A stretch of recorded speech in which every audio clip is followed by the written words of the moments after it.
de la choix de la formation, puisqu'il y a plusieurs formations, donc dans les métiers qui sont en forte demande au Québec.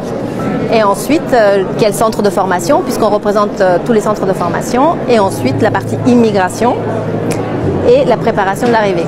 Donc ce sont des formations qui se déroulent en France et qui sont faites pour accueillir de la main-d'œuvre. Mais non, ce sont des formations qui ont lieu dans les centres de formation au Québec. Au Québec, d'accord. C'est ça. Donc la personne qui décide de partir au Québec peut faire une formation professionnelle dans un de nos centres.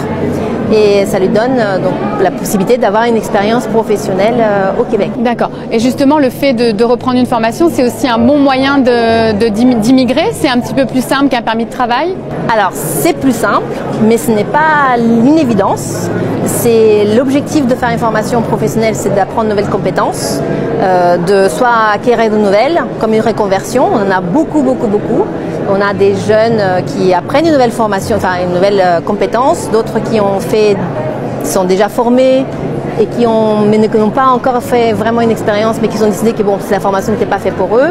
On a d'autres personnes qui ont déjà une vraie vie professionnelle et qui décident de partir. Là, tout à l'heure, j'ai eu des personnes pâtisserie, la cuisine, donc c'est pour changer de monde. Un autre qui va faire aménagement du territoire.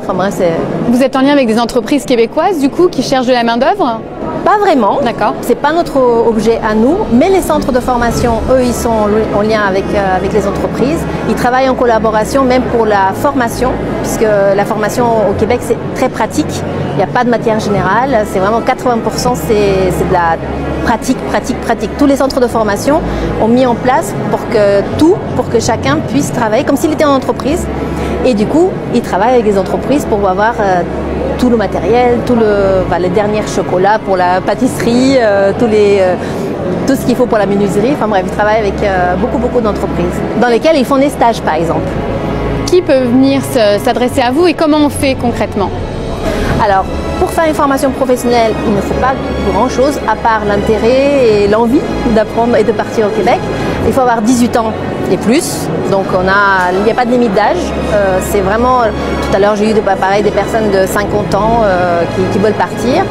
Il faut avoir à l'école jusqu'au bac, donc c'est vraiment pas. On a des masters, des doctorants, on a de tout niveau d'études. Et ensuite, il faut avoir une capacité financière. Ça, c'est vraiment une condition financière importante. Pour une personne, c'est 10 000 €. Pour deux personnes, après, ça passe à 18 000. Et ensuite, si c'est des enfants, aussi, il faut rajouter un peu. Mais ça, c'est une grille qui ne dépend pas de nous, c'est vraiment du gouvernement. D'accord, donc ça faut le prendre